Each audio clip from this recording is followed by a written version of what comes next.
Welcome to PM Ready, your guide to becoming PMP certified. This is the lesson on artifacts and workflows. Part 1. The PMBOK guide defines over 40 distinct project management processes. Each is categorized into a process group and a knowledge area.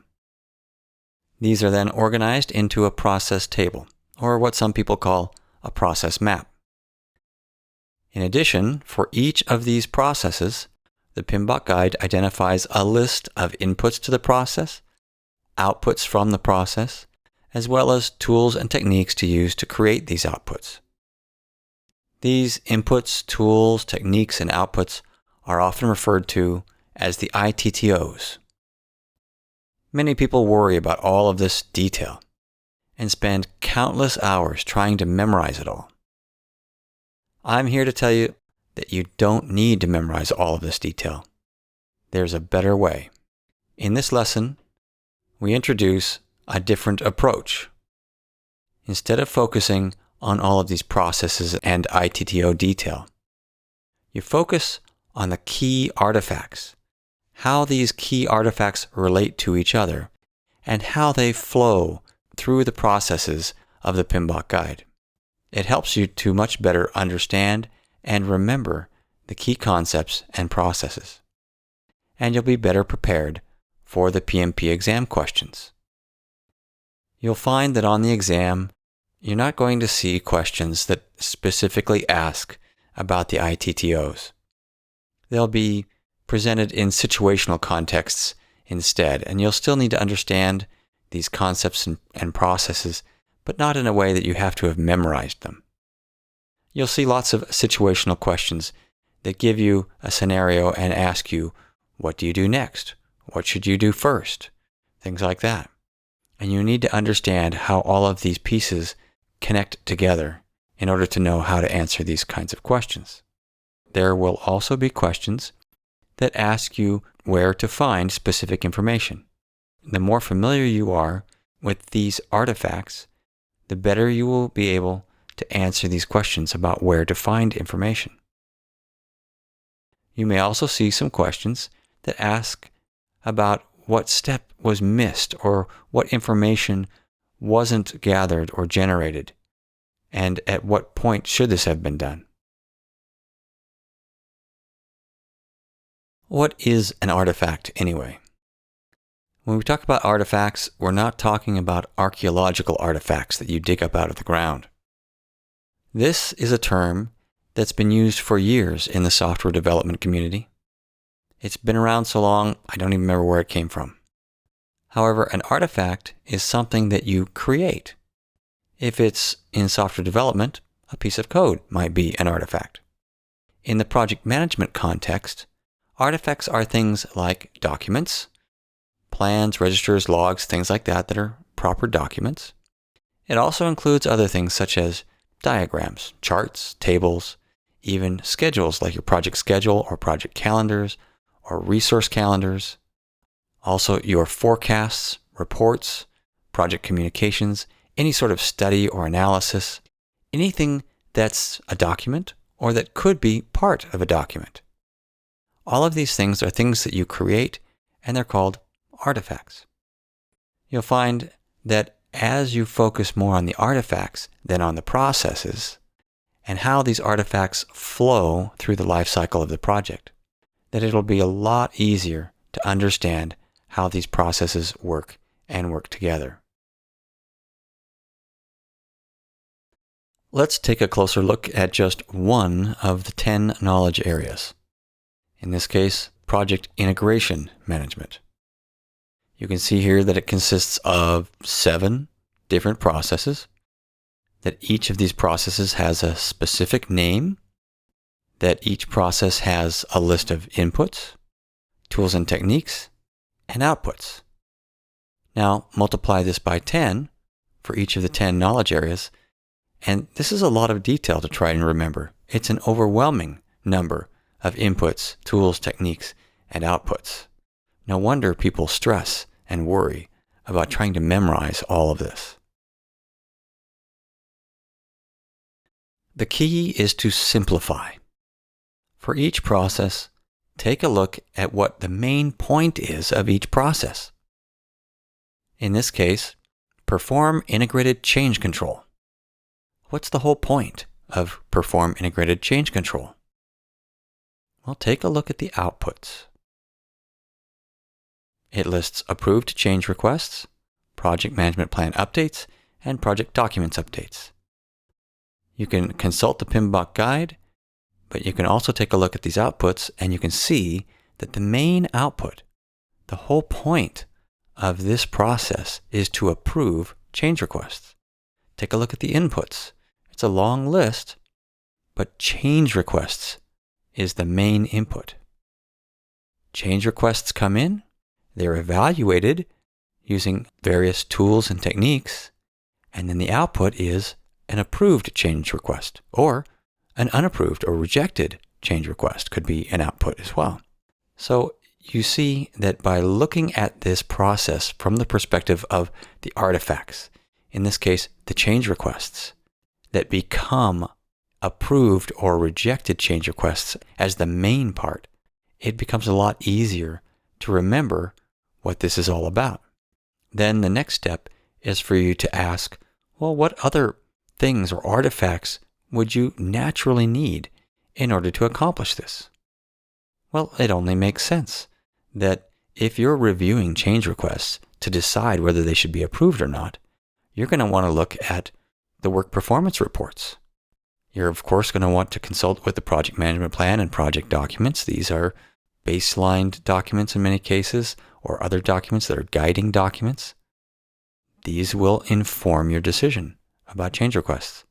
And of course, there are enterprise environmental factors and organizational process assets. We'll get into those a lot more later, that can affect your decision. Then, if you approve a change request, the output is the approved change request.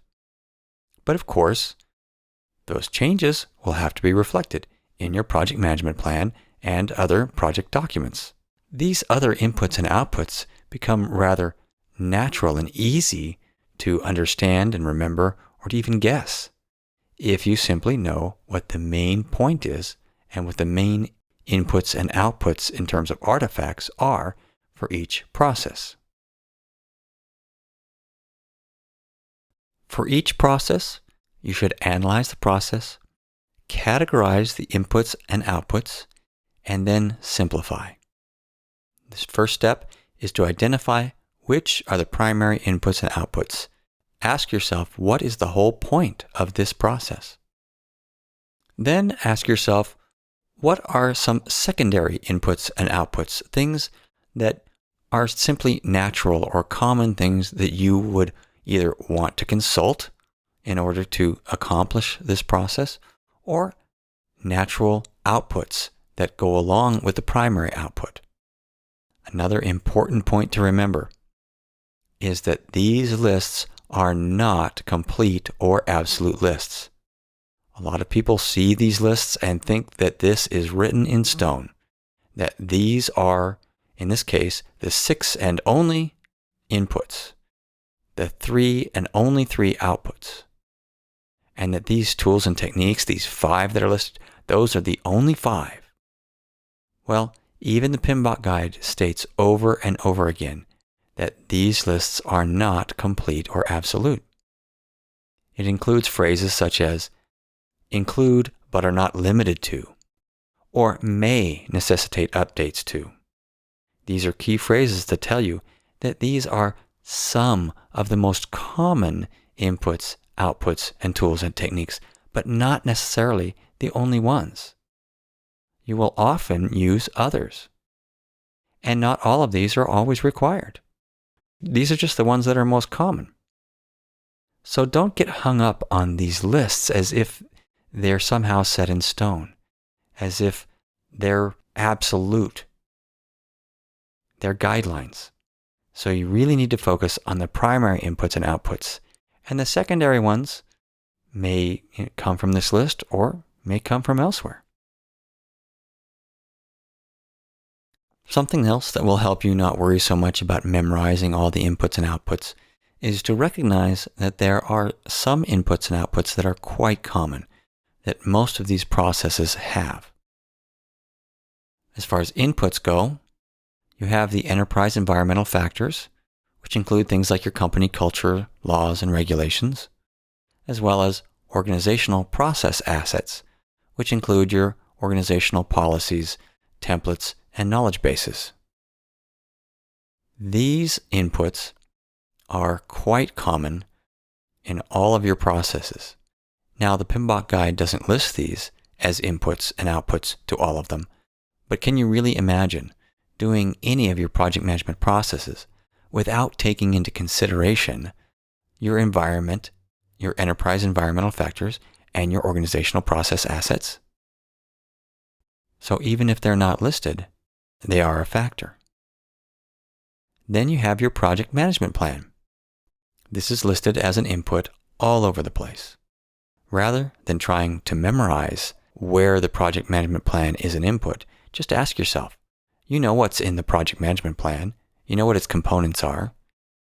Does this particular process need or could it benefit from consulting the project management plan? Most of the time, yes. So it's a very common input. As for outputs, you'll find that organizational process asset updates are a common output. This makes sense because as you're doing a project, you're going to learn things, and those learnings will feed into your lessons learned repository. It can affect your organizational policies. It can change your templates to make better templates for your organization. This is a very common output. Another common output are updates to your project management plan and to your project documents.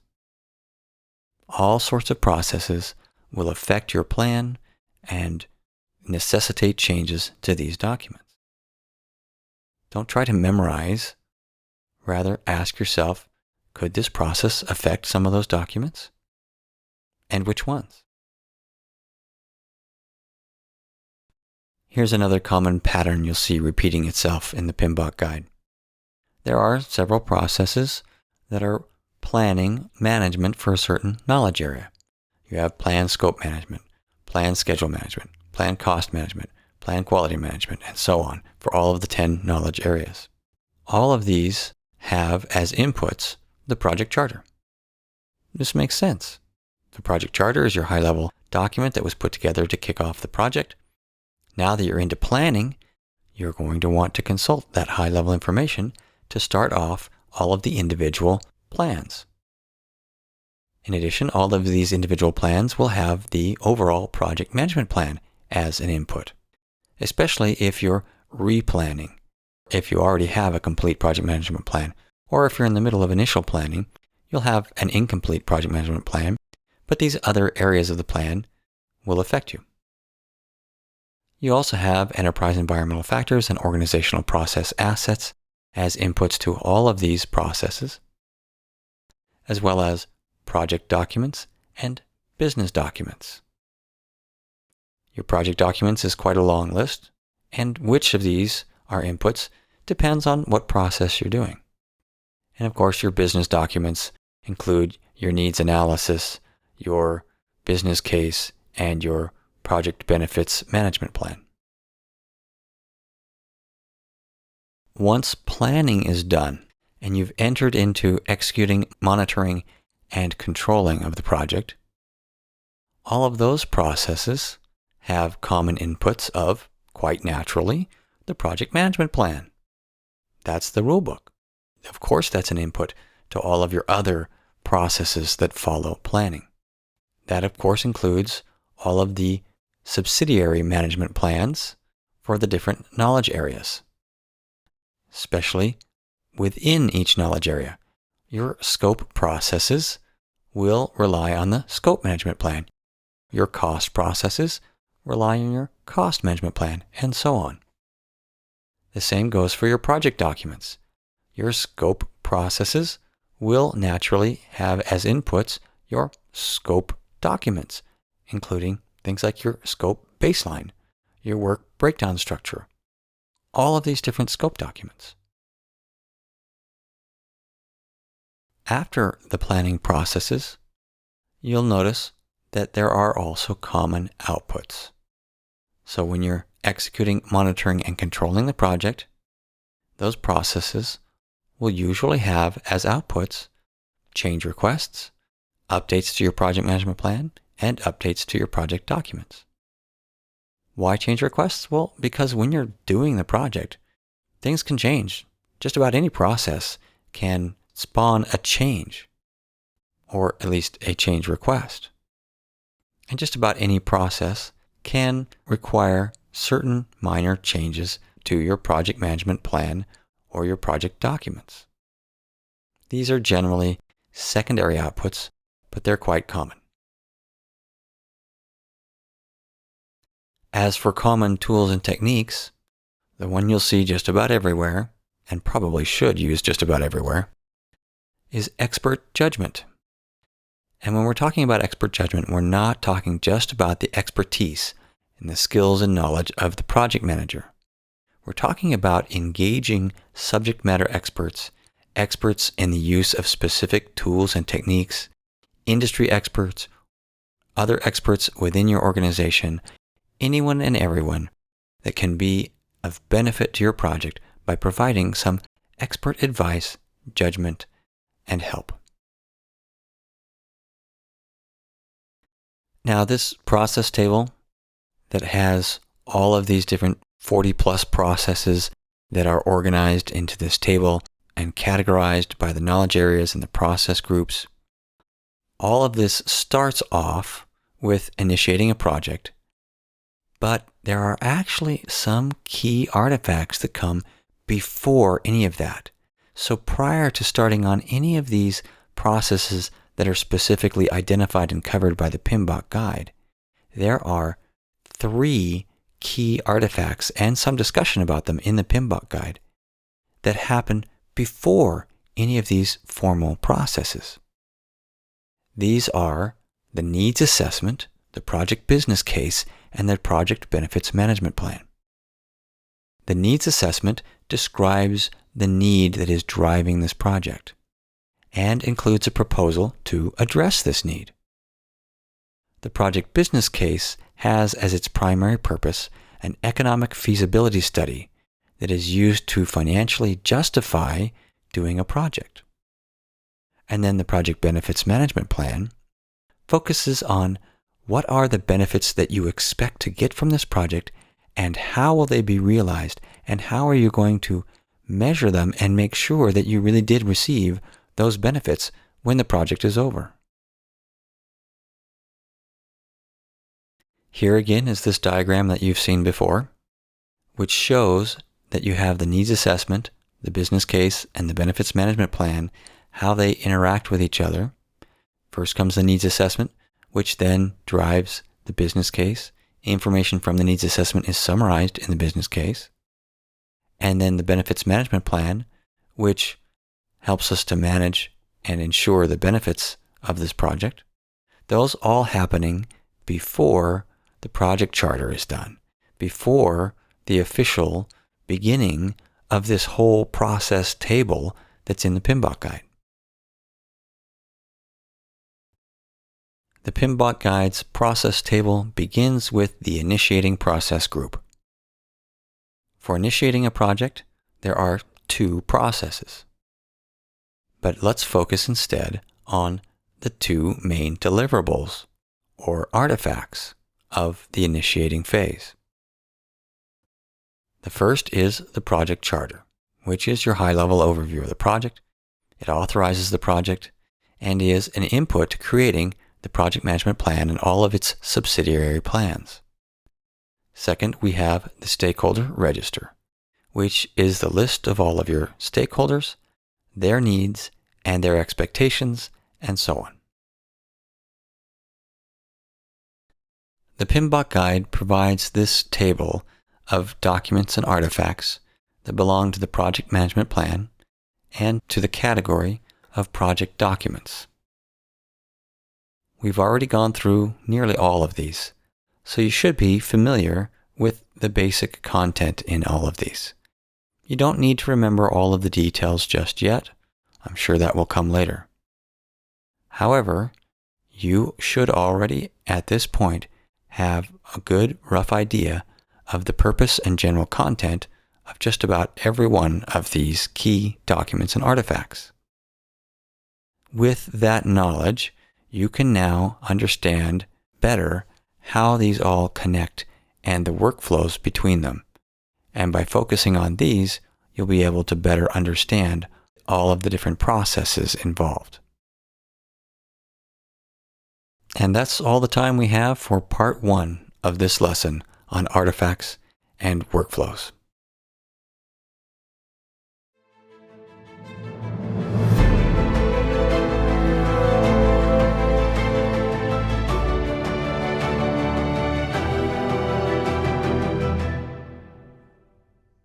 PM Ready is a publication of PM Guaranteed and is based on the Project Management Institute's PMBOK guide.